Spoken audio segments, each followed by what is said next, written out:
Floor క్లీనర్లకి, మనం తాగే నీళ్ళలా కనిపించే ఉప్పు నీటికి మధ్య అసలు పోలిక ఏంటో ఎప్పుడైనా ఆలోచించారా? పైకి చూస్తే రెండు సాధారణ ద్రవాల్లానే కనిపిస్తాయి. కానీ వాటి లోపల కనిపించని ఎన్నో రసాయన పదార్థాలు దాగి ఉంటాయి. అవేంటి? అవి ఎలా కలుస్తాయి? ఈరోజు చాలా సులభంగా తెలుసుకుందాం. ఉదాహరణకు ఒక గ్లాసు నీటిలో కొద్దిగా ఉప్పు వేసి బాగా కలిపితే ఆ ఉప్పు పూర్తిగా కరిగిపోయి ఉప్పు నీరు తయారవుతుంది. మనం రోజు ఉపయోగించే షాంపూ, మౌత్ వాష్, నిమ్మరసం, టీ, కాఫీ ఇవన్నీ కూడా ఇలాంటి మిశ్రమాలే. విజ్ఞాన శాస్త్రంలో వీటిని ద్రావణాలు ఆర్ సొల్యూషన్స్ అంటాం. నిజానికి ద్రావణాలు మన రోజువారీ జీవితంలో చాలా ముఖ్యమైనవి. అసలు ద్రావణం అంటే ఏమిటి? ఒక గ్లాసు నీటిలో ఉప్పు వేసి కలిపినప్పుడు కొంతసేపటికి ఆ ఉప్పు పూర్తిగా కరిగిపోయి కనిపించకుండా పోతుంది. కానీ ఆ నీటిని రుచి చూస్తే ప్రతి చుక్కలోనూ ఉప్పు రుచి ఉంటుంది. అంటే ఉప్పు నీటిలో పూర్తిగా కలిసిపోయిందన్నమాట. ఇలా ఒకేలా కనిపించే మిశ్రమాలను సజాతీయ మిశ్రమం లేదా హోమోజీనియస్ మిక్స్చర్ అంటారు. రెండు లేదా అంతకంటే ఎక్కువ పదార్థాలు పూర్తిగా కలిసిపోయి ఏర్పడే సజాతీయ మిశ్రమాన్నే ద్రావణం అంటారు. నీటిలో కరిగిన ఉప్పు, చక్కెర, వెనిగర్, అలాగే కార్బన్ టెట్రాక్లోరైడ్ లో కరిగిన అయోడిన్ ఇవన్నీ ద్రావణాలకు ఉదాహరణలు. ద్రావణం ఏర్పడాలంటే ఒక పదార్థం మరో పదార్థంలో సమానంగా కరిగిపోవాలి. దీనిని సులభంగా ఇలా గుర్తుంచుకోవచ్చు. Solution is equal to solute plus solvent. ద్రావణంలో ప్రధానంగా రెండు భాగాలు ఉంటాయి. ఏ పదార్థం కరుగుతుందో దానిని ద్రావితం లేదా సొల్యూట్ అంటారు. ఏ పదార్థం ద్రావితాన్ని తనలో కరిగించుకుంటుందో దానిని ద్రావణి లేదా సాల్వెంట్ అంటారు.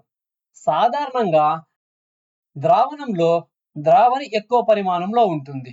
అంటే సొల్యూషన్ లో సాల్వెంట్ ఎక్కువ ఉంటుంది, ద్రావితం తక్కువ పరిమాణంలో ఉంటుంది. ఉప్పు నీటిలో ఉప్పు అనేది ద్రావితం, నీరు ద్రావణి. ఇప్పుడు ఒక చిన్న ప్రయోగం చేద్దాం. ఏబిసి అనే 3 గ్లాసులు తీసుకొని మూడింటిలో సమాన పరిమాణంలో నీరు తీసుకుందాం. ఇప్పుడు గ్లాసు ఏలో 1 చెంచా చక్కెర వేద్దాం. బి గ్లాసులో 3 చెంచాలు, సి గ్లాసులో 10 చెంచాల చక్కెర కలుపుదాం. ఇప్పుడు ఏ గ్లాసులో నీరు ఎక్కువ తీయగా ఉంటుంది? ఖచ్చితంగా సి గ్లాసులోనే నీరు ఎక్కువ తీయగా ఉంటుంది. ఎందుకంటే అందులో ఎక్కువ చక్కెర కలిపాం. దీనినే గాఢత లేదా కాన్సంట్రేషన్ అంటారు. ఏబి గ్లాసులతో పోలిస్తే సి గ్లాసులో ద్రావితం యొక్క గాఢత ఎక్కువగా ఉంటుంది. ఇలా ద్రావిత పరిమాణం ఎక్కువగా ఉన్న ద్రావణాన్ని గాఢ ద్రావణం లేదా కాన్సంట్రేటెడ్ సొల్యూషన్ అంటాం. ఉదాహరణకు 250 మిల్లీలీటర్ల నీటిలో 10 చెంచాల చక్కెర కరిగిస్తే అది గాఢ ద్రావణం అవుతుంది. అదే కేవలం 1 చెంచా చక్కెర మాత్రమే కలిపితే ద్రావితం పరిమాణం చాలా తక్కువగా ఉంటుంది. ఇలాంటి ద్రావణాన్ని విలీన ద్రావణం లేదా డైల్యూట్ సొల్యూషన్ అంటారు. అంటే ద్రావణాల్లో ద్రావితం పరిమాణాన్ని బట్టి వాటిని గాఢ లేదా విలీన ద్రావణాలుగా వర్గీకరించవచ్చు. అయితే ఒక గ్లాసు నీటిలో 10 చెంచాలకు బదులుగా 15, 20 లేదా 25 చెంచాల చక్కెర వేస్తూ పోతే ఏమవుతుంది? చక్కెర అంతా కరిగిపోతుందా? లేదు. ఒక దశ తర్వాత నీరు ఇంకా చక్కెరను కరిగించుకోలేకపోతుంది. మిగిలిన చక్కెర గ్లాసు అడుగు భాగాన చేరుకుపోతుంది. ఇలా ద్రావణి ఇంకా ద్రావితాన్ని కరిగించుకోలేని గరిష్ట స్థితిని చేరుకున్న ద్రావణాన్ని సంతృప్త ద్రావణం లేదా సాచురేటెడ్ సొల్యూషన్ అంటారు. ఉప్పు నీటి ప్రయోగంలో కూడా ఇదే జరుగుతుంది. మొదట ఉప్పు పూర్తిగా కరిగిపోతుంది. కానీ ఎక్కువ ఉప్పు వేస్తూ పోతే చివరకు అది కరగకుండా గ్లాసు అడుగున చేరిపోతుంది. అంటే ఆ నీరు ఇక ఉప్పును కరిగించుకునే సామర్థ్యాన్ని కోల్పోయిందన్నమాట. దీన్నే ద్రావణం యొక్క సంతృప్త స్థితి అంటారు. కాబట్టి ఒక ద్రావణం విలీన ద్రావణమా, గాఢ ద్రావణమా లేదా సంతృప్త ద్రావణమా అనేది అందులో కలిపిన ద్రావితం యొక్క పరిమాణంపై ఆధారపడి ఉంటుంది.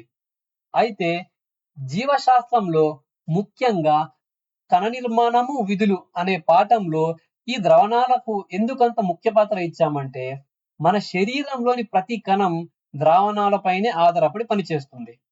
కణాలకు అవసరమైన గ్లూకోజ్, ఆక్సిజన్, నీరు వంటి పదార్థాలు ద్రవణాల రూపంలోనే ప్లాస్మా పొర ఆర్ ప్లాస్మా మెంబ్రేన్ గుండా కణం లోపలికి ప్రవేశిస్తాయి.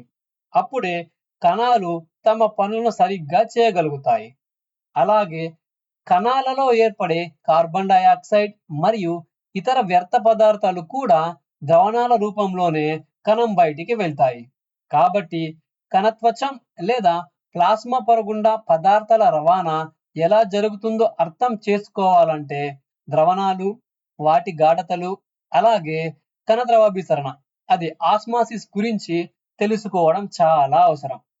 ఈ వీడియోలో మనం ఏం నేర్చుకున్నామంటే ద్రావణాలు అంటే కేవలం కెమిస్ట్రీ ల్యాబ్ లో ఉండే విషయం మాత్రమే కాదు, ఒక చిన్న కణం బ్రతకడం నుంచి ప్రతి జీవి మనుగడ వరకు అవే ముఖ్యమైన ఆధారం. ఇకపై మీరు తాగే నీరు, టీ లేదా ఉప్పు నీరు చూసినప్పుడల్లా వాటి వెనుక దాగి ఉన్న ఈ సైన్స్ ఖచ్చితంగా గుర్తుకు వస్తుంది.